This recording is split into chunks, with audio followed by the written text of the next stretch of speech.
आज मैं आप लोगों को कुछ हकीकत बताने जा रहा हूँ, जो बक्सर जिला के एक गाँव में हुआ था। वहाँ पर एक परिवार था, जिसमें रौनक नाम का लड़का अपने माँ-बाप एवं भाई-बहन के साथ रहता था। रौनक जब 20 साल का हो गया, तो उसको देखने के लिए लड़की वाले आने लगे।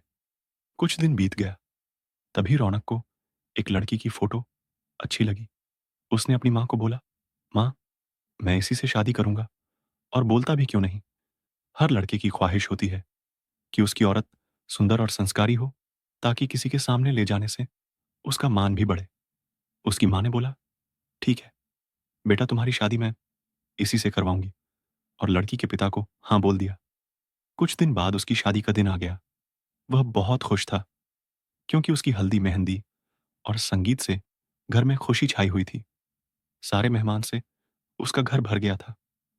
वह मन ही मन सोच रहा था कि मैं अपनी औरत को बाहर घुमाने ले जाऊँगा और दोस्तों के साथ खूब बातें भी करूँगा कि देखो मेरी औरत लाखों में एक है। और उस दिन उसका इंतज़ार भी खत्म हो गया, क्योंकि उस दिन उसकी शादी जो हो रही थी, गाँव वाले भी धूमधाम से बारात लेकर लड़की के घर पहुँचे और दोनों की शादी भी हो गई। जब सुबह विदाई हुई, तो उस समय लड़की को डोली में अकेले ही ससुराल लाया जाता था। 4 कहार डोली को उठाते-उठाते थक गए थे। वह बेचारे सोचे कि कहीं पेड़ दिखा, तो डोली उसके नीचे रख देंगे, तो थोड़ी देर आराम करके फिर आगे बढ़ेंगे। और आम का पेड़ तभी दिख गया। वह लोग डोली को रखकर पानी पीने लगे और बोले कि बहू, अगर आपको भी प्यास लगी हो, तो पानी पी लो।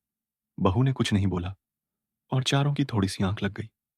तभी उस पेड़ की चुड़ैल नीचे उतरी और दुल्हन को मारकर उसके अंदर आ गई और डोली में बैठ गई, क्योंकि दोपहर का समय था।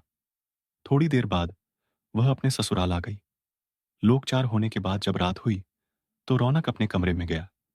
जब वह अपने बिस्तर पर बैठकर दुल्हन से बातें कर रहा था, तभी उसे ज़ोर से प्यास लगी। उसने कहा, "मैं पानी पीकर आता हूँ।" दुल्हन ने बोला, "आप बैठो, मैं पानी दे रही हूँ।" इतना कहकर उसने अपना हाथ लंबा करके कुएं से पानी निकालकर उसको दे दिया। इतना देखते ही रौनक जमीन पर भद्द से गिर गया और बेहोश हो गया। थोड़ी देर बाद जब उसे होश आया, तो उसने अपने सामने घूंघट में छुपी चुड़ैल को देख लिया और भागने की कोशिश करने लगा। तभी उस चुड़ैल ने बोला, "आप भागो मत, मैं आपको मारूंगी नहीं और अब मैं आपके साथ रहूंगी भी नहीं।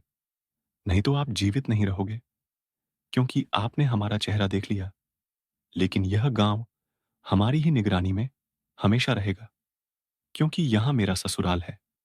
और मैं आपको एक बात बताती हूँ, जो आप अपने गांव वालों को बता देना कि जिस घर का चूल्हा उत्तर दिशा में होगा, वह सब अपने घर का चूल्हा दक्षिण दिशा में कर लो, तो उनके घर में हमेशा बरकत बनी रहेगी।" इतना कहकर वह गायब हो गई।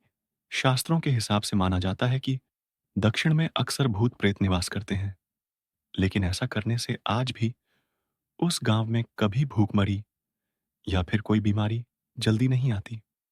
वहां पर सब हंसी खुशी रहते हैं। अगर आपको मेरी कहानी अच्छी लगी, तो चैनल को सब्सक्राइब करें और वीडियो को लाइक करें।